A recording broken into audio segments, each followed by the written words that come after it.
Blizzard and BlizzCon has come a long way since its relatively slow and unimpressive BlizzCon 2018. Blizzard games are among the most popular of all time, and once a year, tens of thousands gather together to catch a glimpse into what we might expect from its iconic franchises such as Warcraft, Starcraft, and yes, Diablo.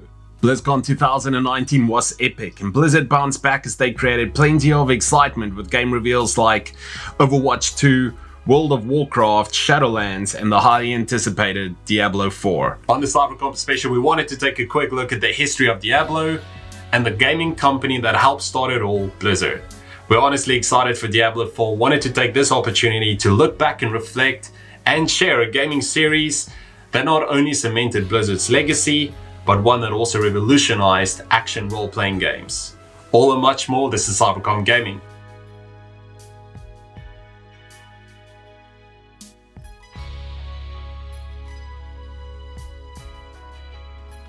Blizzard Entertainment was founded by Michael Morheim, Frank Pierce, and Alan Adam on February 18, 1991, and was known back then as Silicon and Synapse. During the company's first 2 years, they were forced with creating ports for other studios on Windows and Amiga. Some of the titles included Lord of the Rings and Battle Chess 2. In 1994, they were acquired by distributor Davidson and Associates for $6.75 million, followed by a brief name change to Chaos Studios. This was changed and settled on Blizzard Entertainment since the name Chaos Studios was already taken. Blizzard would eventually leave licensed games behind them and continue developing original titles. Following the successful launch of Warcraft, Orcs and Humans that spawned the immensely popular Warcraft franchise. Diablo was a brainchild of David Brivik, who came up with the original concept in high school. The name was inspired by Mount Diablo outside San Francisco, where David lived at the time. While working at a clip art company, he met brothers Max and Eric Schaefer. The three would spend their lunch breaks working on a pitch for Diablo, stage where a number of publishers would turn it down due to RPGs being overused and saturated. Eventually, Blizzard took notice and saw it as an opportunity. They end up acquiring Condor Games and renames the studio to Blizzard North. Blizzard agrees to release the game on two conditions. The first being that it becomes real-time, influenced in large by the popularity of the Warcraft title, and it supports multiplayer. During this time, the game was originally conceived to be made in claymation, but later changed to a more realistic 3D isometric style to increase its dark atmosphere. This was 6 months into the production. The backstory of the Diablo series is set in a fantasy world of Sanctuary, a world filled with conflict, with some angels and demons tired of the War of Ages due to the conflicting nature, hide together in this world which is created and hidden from the heavens and hell by the power of the World Stone. These groups are led by Inarius, the angels, and Lilith, the demons. Angels and demons in this game breed to create the Nephilim, humans with incredible magical powers. Lilith wants these humans to be used as tools for war to overturn both heaven and hell, ending the war, while Inarius would rather destroy them as he views them as a threat. In the end, Lilith is banished, and rather than eliminating the Nephilim, Inarius uses the power of the World Stone to subdue their powers, but lets them live.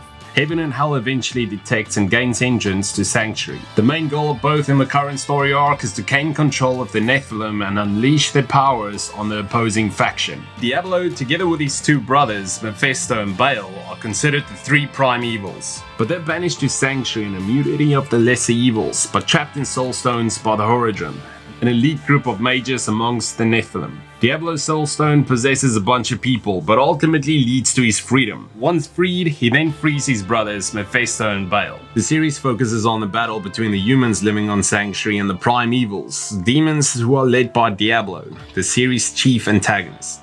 The three games in the series take place in similar geographical areas, with several common areas including the town of Tristram and the region around Mount Arreat. The player's journey in Diablo 1 starts off simple enough for choosing a character class and a name. Each class has attributes pre-allocated with a special skill. The warrior specializes in melee weaponry and repair. Archery and trap, disarming are handled by the rogue. Finally, the sorcerer specializes in powerful spells and the ability to charge magical staves.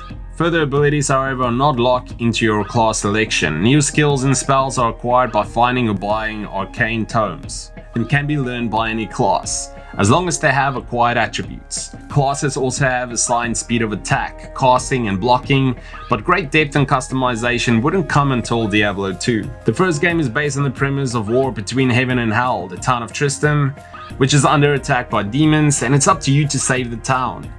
As the game develops and starts to delve deeper into the underworld, you'll find a book detailing past events such as the possession of the prince, the king's madness, or details on unique quests. The primary mission eventually leads you to focus on ridding the town of evil and defeating Diablo. Diablo's core gameplay is built on an addictive foundation of killing monsters, leveling up and finding items, and doing so over and over again.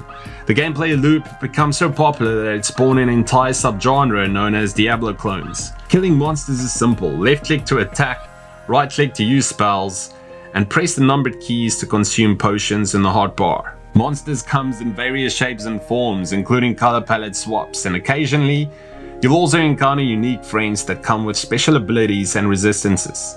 Experience gained from killing monsters eventually leads to a level up, where you can allocate 5 points to strength, dexterity, vitality, or magic. Blizzard also launched the Battle.net service, where you could play competitively or cooperatively online.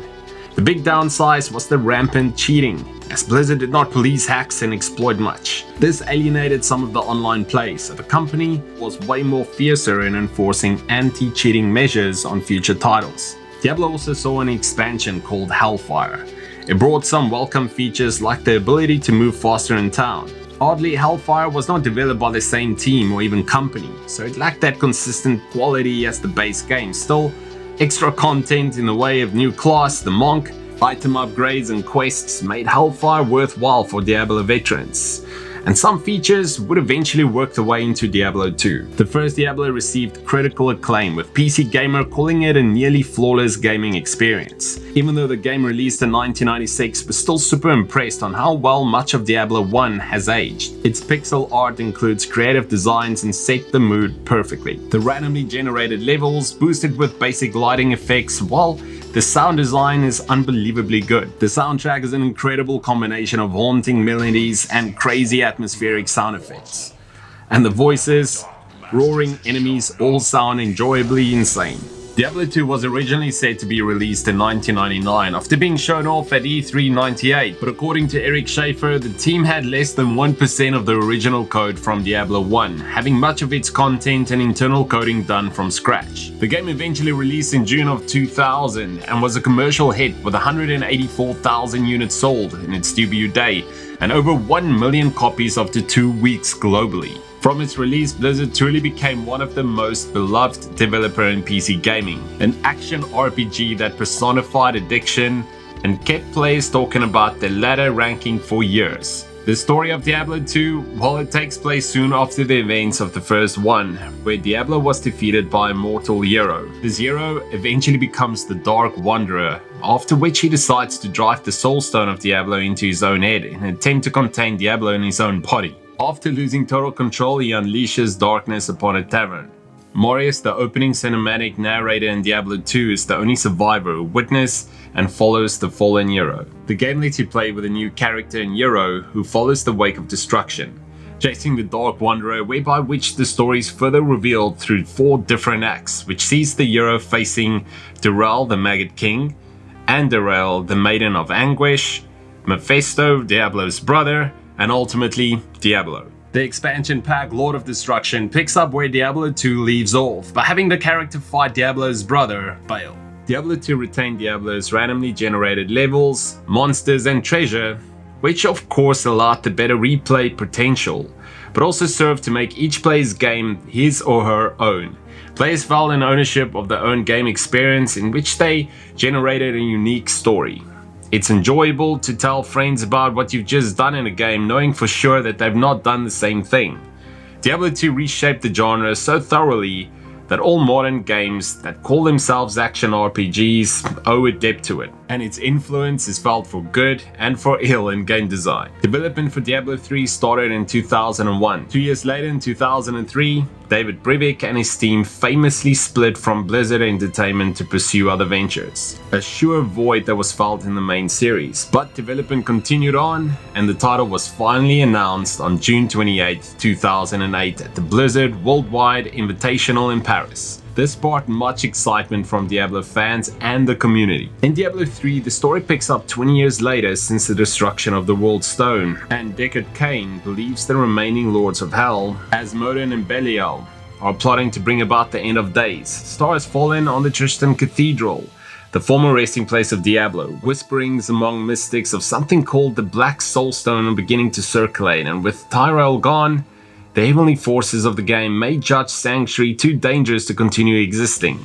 It seems like it will fall again on a group of moral heroes to decide the fates of the game's heaven and hell. The game received generally positive reviews, and many critics praising the game's new gameplay design, and in particular the ruin and loot systems.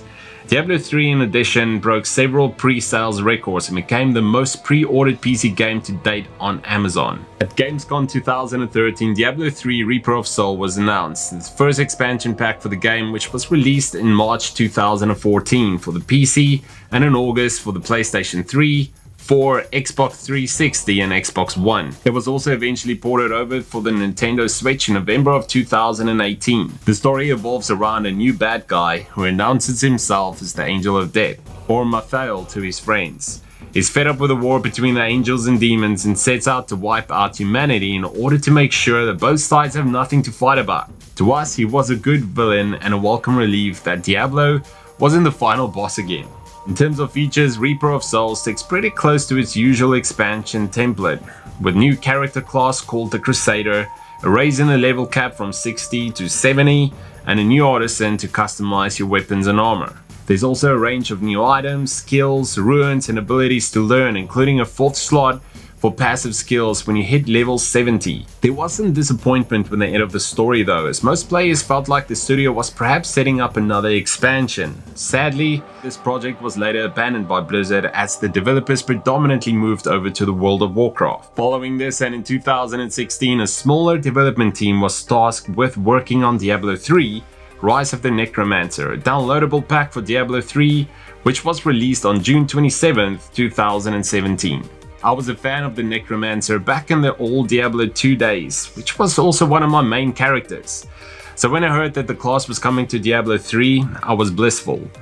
After hitting level 17, obtaining multiple legendaries and set pieces for the class, I can safely say that the Necromancer is back and it fits well with the overall cast of Diablo 3. Just like the other classes, the Necro can either be male or female, each with their respective voice actors for cutscenes. What sets the Necro apart from the other classes is the usage of corpses to fill their attacks and to create attacks.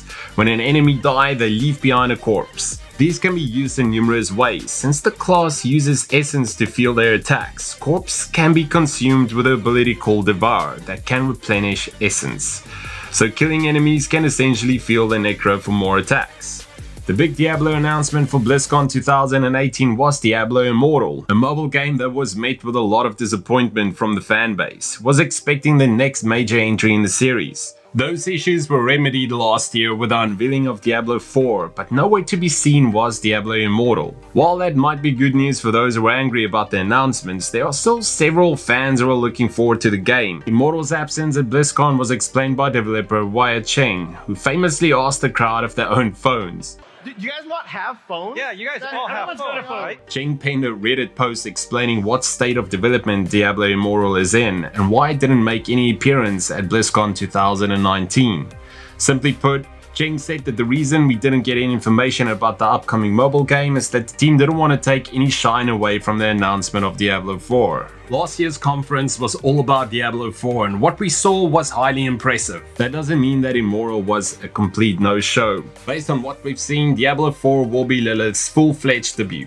While she's been mentioned many times throughout Diablo 2, she's only been seen briefly during the game's event. According to the development team, we're coming into Diablo 4 decades after the events of Diablo 3 Reaper of Souls expansion. We foiled Mathael's plans, but not all is well and light in the world. All have suffered, the Angerous Council has closed the shattered diamond gates of the Silver City. There's famine sweeping the land, religious conflicts around, and general despair hangs over the populace. Lilith's dramatic entrance in the new cinematic from a floating blood pool that stretches into a cave foreshadows just how crucial a role she'll play in Diablo IV. During the announcement, the developers did promise a return to that Diablo feel with more occultism, and we feel like they'll make good on that promise, even if the demo at BlizzCon reminded us that Diablo IV is still a game primarily about clicking and finding loot. The Diablo series is one of Blizzard's most recognizable properties. It is set in a very different universe than the light-hearted fantasy realm of Warcraft, or the science fiction of StarCraft, or the bright and colorful world of Overwatch. The Diablo series is bleak, dark, and unforgiving. It has definitely left its mark in gaming, influencing titles from all over the spectrum.